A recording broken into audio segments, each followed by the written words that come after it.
We all had dinner together after the UFC fight, and Bert is just throwing back martinis. Yeah. And I was like, oh, I definitely made the right choice. Yeah. I definitely made the right choice. He I'm watching him. He's slowly turning into a human grape in front of my eyes. He's red in his face.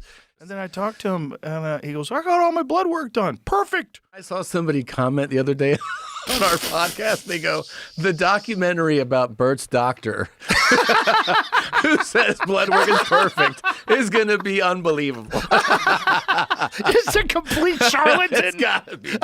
It's got to be. It's that time of year again when Tom Segura hits the JRE studios to kiss the ring and pay his dues to the King of Austin. And purely by coincidence, Tom's new show on Netflix just dropped, which they spent the first half an hour discussing, along with Tom's Hollywood aspirations. But I'll leave that for Patreon, where I'm working on a deep dive on Tom's latest show and how he's taking a break from comedy to focus on his Hollywood acting career.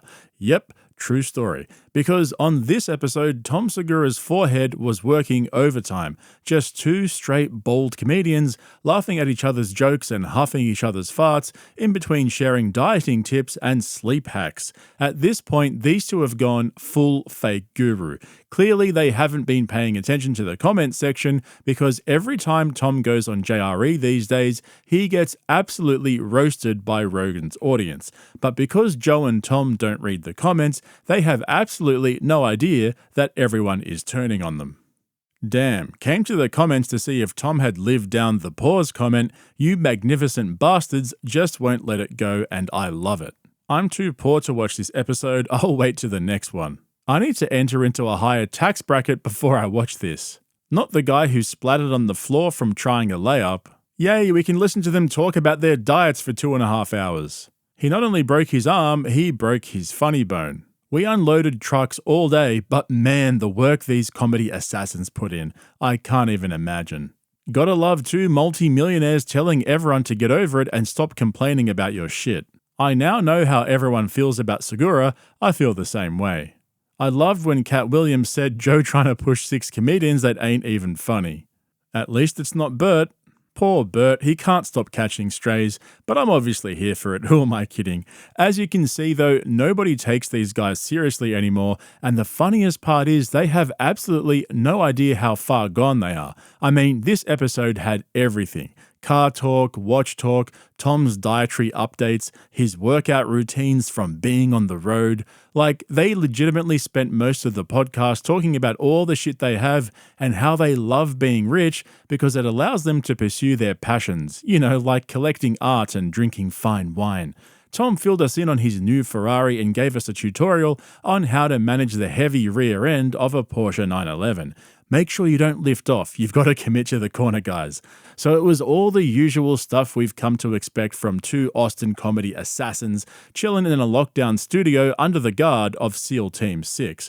But stick around because I'm going to come to all the cringy comedy talk towards the end, and don't worry, I'll give you an official cringe warning before we get there. Trust me, you're going to need it. However, as usual, our boy Bert Kreischer came up in conversation. As much as these guys complain that Bert is out of control and derails every conversation they have to talk about himself, they really do spend a lot of time talking about him. It's not just me. And what started as some light-hearted banter about how strong he is quickly turned into a conversation about how Bert is still alive. Oh, this is the thing I wanted to tell you. So, some of the Bucks players came out, the offensive linemen. These are absolute beasts. 6'5", 6'6", 330, like just fucking giants. They're gorillas. So we have a beer stein holding contest. So it says, Bert won that. Yeah, he beat an all-pro. He's been that's like, come on, man. But look at these Does fucking that make guys. sense? It It's does like make sense, but you still those go skinny like... guys can throw a baseball a lot faster than these dudes. It's just crazy to me, though. Like, not to me. He's used to holding beers. Yeah. He's used to holding drinks. I couldn't do it. I tapped out. Like my arm just gave out.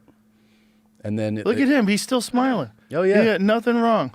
That's insane. He's got incredible genetics. Like, if he wanted to be an athlete, he'd be an incredible athlete. Yeah, I think so. If he was like super dedicated to it, yeah. Yeah, he's just trapped in booze. But it's also made him very rich. So I was Yeah. like, I don't know. I don't want him to change, but I do. I mean, I want him to be healthy. But like when we first started doing Sober October, it was essentially just because we were worried Bert was going to die. Yeah. You know? Yeah. Well, he's still here. I mean, the first one was the weight loss thing. Blood works perfect. Yeah. Yeah, it's nuts. I like how casually Joe talks about how he started Sober October to help Bart stop drinking and lose weight, but forgets to mention how he cancelled it because Bert kept annoying the shit out of everyone. Let's just rewind for a second though, because that competition was complete bullshit. This is so typical of Bert. Clearly he's bending his elbow to hold up the glass while everyone else has a straight arm.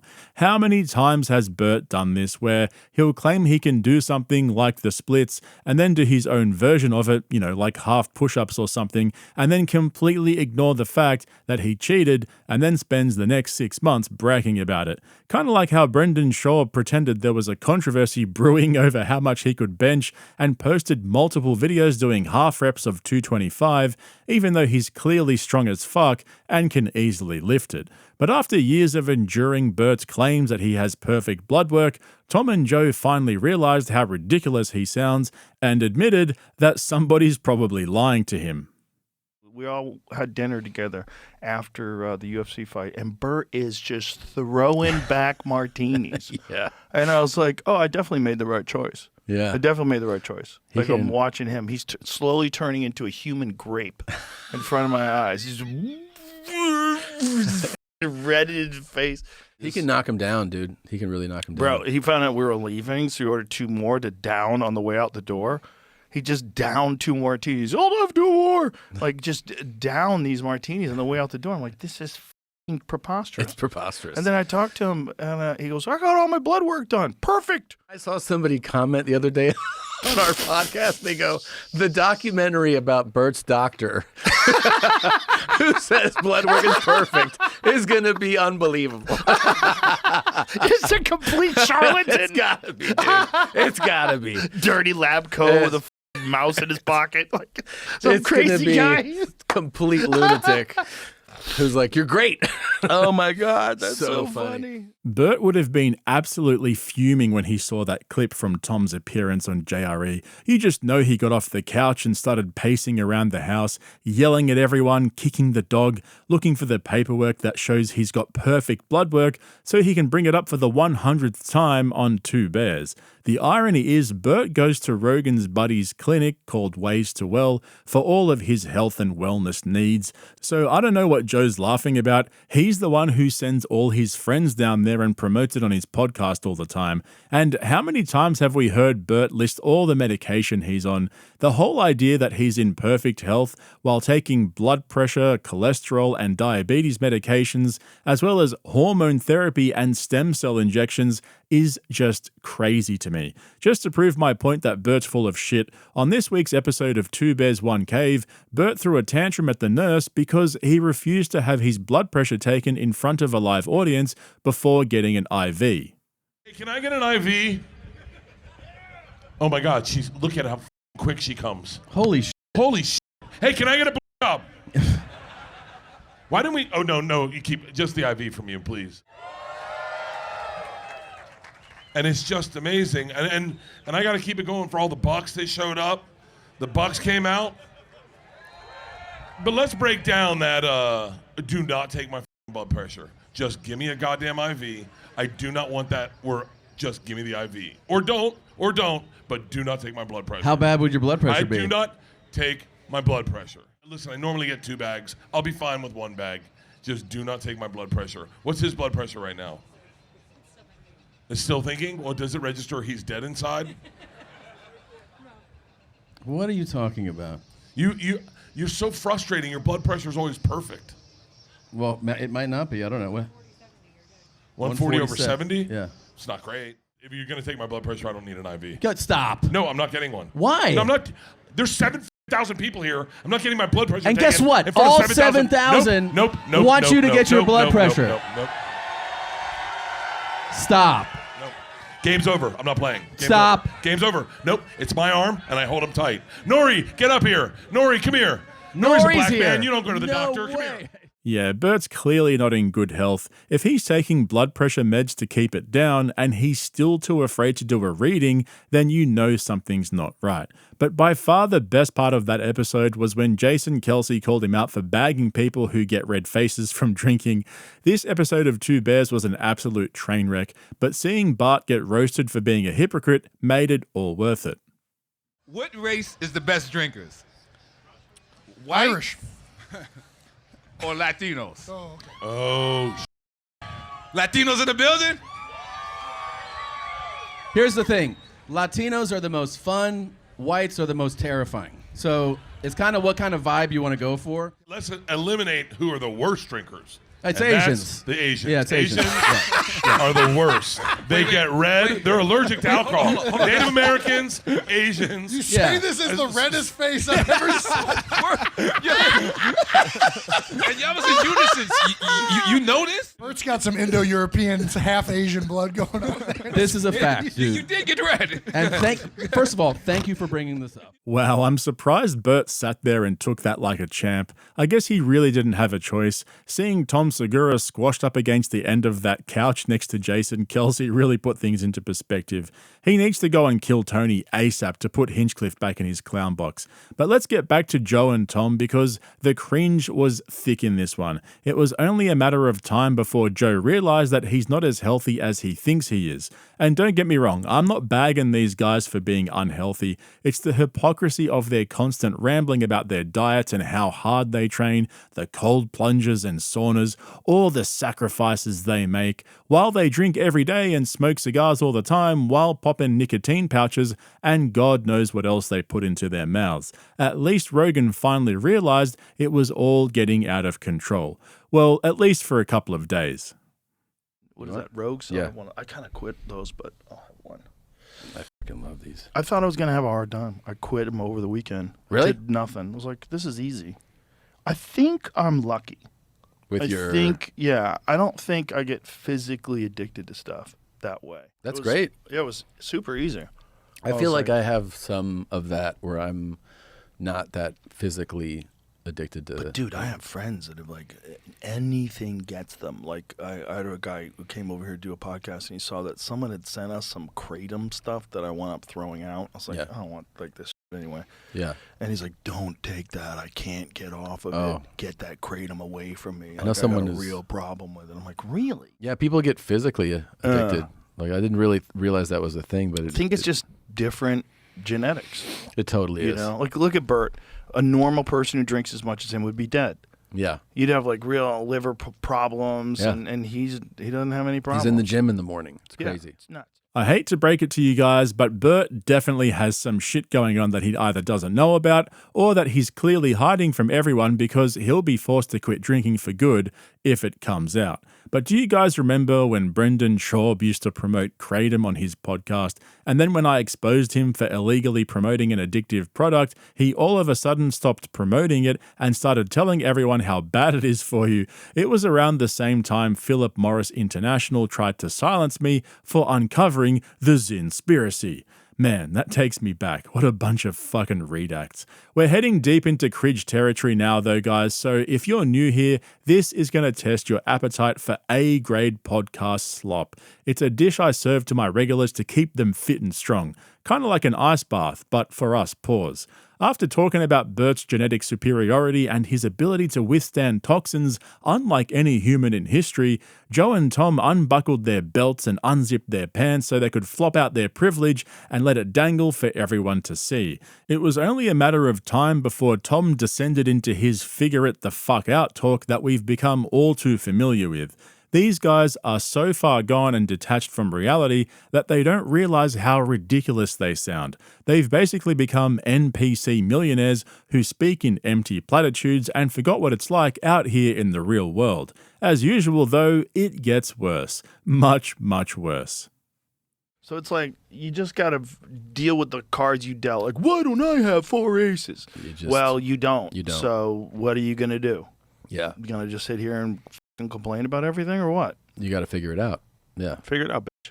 Yeah. Yeah, figure it out. Yeah. There's really not enough of There's that. not. Because you really, it's like, you don't gain anything by doing the like, how come I don't get No. this? It's like, how come I'm not 6'6"? I don't know. I'm not. Just right? You're just deal not. with it. Yeah, you got to just deal with it. You remember that documentary, The Secret, that stupid documentary? Oh, yeah. Yeah. Like, all you have to do is, like, think about things and you can make them happen. Yeah. Not really.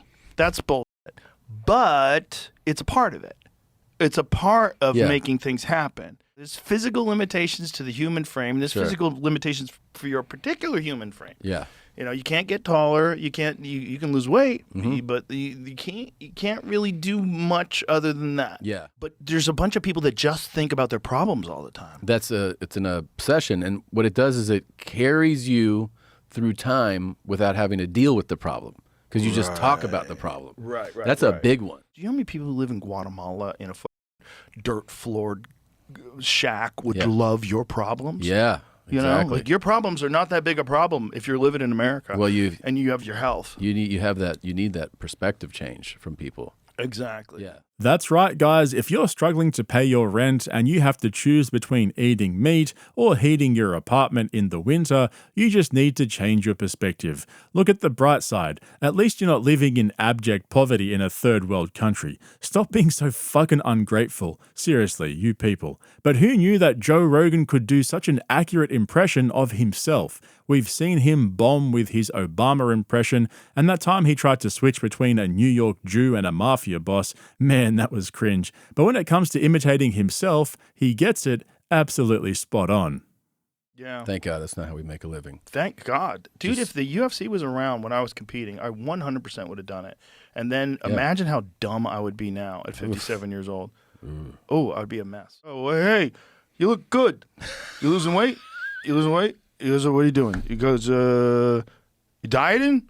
Good. You know, my Yeah. brain would be like Yeah. a 4-cylinder engine, like all f***ed up. I think I got the right amount of brain damage. Yeah, you've said that to me I before. think so. I think there's just a certain amount that you get that makes you just a little reckless, just Yeah. a little Just a crazy. touch. Yeah, just a touch. Yeah. I just got Yeah. just a touch of brain damage Yeah. that allows me to be. I enjoy risks. Yeah. Like I like them. They're fun. Me too. Two multi-millionaires sitting in their ivory tower with a full security detail, completely cut off from the real world, telling us how much they love taking risks. You seriously could not make this shit up. Just remember, by the time Rogan kicks the bucket, he more than likely will be a billionaire. And that's not a coincidence. It's not because of luck or circumstance, it's just because of his mindset. You see, being rich is a state of mind. You're either born with it or you're not. You're either a player or a spectator. And if you're anything like Tom and Joe, you didn't have a choice. You were destined to be your own boss. Yes. I mean, I think if you take this career path, you enjoy risk. Clearly. Yeah. Yeah. Well, also you don't have any choices. Yeah. Like my thought was when I was first started, I was like, I can't work. I can't do it, but I know I can do things, but Yeah. I can't show up and do a job all Yeah. day for the rest of my life. I don't have that in me. I'm allergic to it. The problem is like I developed not having people tell me what to do. So Yeah. I can't listen. I think every comic has that thing too. Where Yeah. you're like, I can't have a boss. I think if I hadn't done this, I definitely think I would have started my own business of some kind. You know what I Yeah. mean? I've been an entrepreneur Yeah. of some kind. Yeah, you would have had to. Yeah. But that's, how many people don't? Now we're at the age too where you can look back on 25 years of people you know. Oh, my God. Who are like miserable. Oh my God. People that are in hell. Yeah, in hell. In hell. Yeah. Meanwhile, we're Killing it. Holy shit, these guys are so far gone, it's almost unbelievable. Do they not realize that their entire fucking audience work for a living? They're sitting there bragging about their watches, cars, fancy diets, and expensive health routines, all off the back of their fans. And in the next breath, they shit on people who work for a living. Not all people who work for a living are miserable. I mean, fuck. What are we doing here, B? That's some crazy delusion right there. I seriously thought Tom learned his lesson after his airport meltdown, but his little publicity tour over the last 18 months was clearly all just an act. It's like he gets empowered by being in Rogan's presence and reveals his true character. But all that bullshit aside, an episode of JRE with Tom Segura wouldn't be complete without some comedy brain talk. This is the real cringe in my opinion. This is The Art of Stand-Up Comedy, brought to you by Tom and Joe. I'll still do like what I do, which is like go into your club or book some club weekends, which are kind of like low, stress kind of things where you go like, Right. hey, I'm just going to go work out. Yeah. So I'll try to keep the muscle fresh, but I won't book like a tour. It's good to take breaks. It is, I'll right? tell you that. I took a big sort of a break. I've just been doing the club. It's great having no pressure. So, like, I just talk about what I want to talk about, and I write about what I want to write about Yeah. instead of going, I got to put an hour together Yeah. because I have a tour in 3 months. Right. Like, I have to make sure this hour's tight. I have to, You just kind of take your time with it. as I've gotten older, I've thought much more about stand-up, and there's a lot of stand-up is kind of like unspoken. I think a lot of it is hypnosis. Really? Yeah, there's a weird thing going on. Dude, I also had this thing recently because I'm on tour right now. I realized that, like, man, it's funny how I could be like tired, and being tired. I go on stage in a different mindset, and all of a sudden I'm like, wow, that was a way better set. Like I had the right amount of tired, not tired where I can't think, But more relaxed. yeah. Bro, what happened to just being fucking funny? Now we've got Tom telling us that he's got to reach the optimal amount of tiredness to hit the perfect set. But after hearing Joe's hypnosis take, his stand-up makes more sense to me now. He's humping the stool to hypnotize us into a state of euphoria where we're completely under his control. That's why whenever you watch his comedy specials, you're never laughing, but the live audience is. That's because when he scrunches his face up and yells at the top of his voice, he's hypnotizing them. That's the level of comedy genius we're talking about here. Straight up assassins. And speaking of assassins, if you want to see my detailed breakdowns of all the Netflix comedy specials, including Tom's latest show, as well as all the big Kill Tony shows, don't forget to head over to my Patreon via the link in the description. There's a bunch of other stuff over there that you might be interested in as well, so go and check that out. Otherwise, make sure you subscribe to my channel right here on YouTube and hit the like button while you're here. Thanks for watching, guys. I'll catch you in the next one. Yeah, look at these. So one of those is fake? Yeah, the The one right. on the right is fake? Yeah. Yeah, I'd buy that. Looks perfect. I'll take it.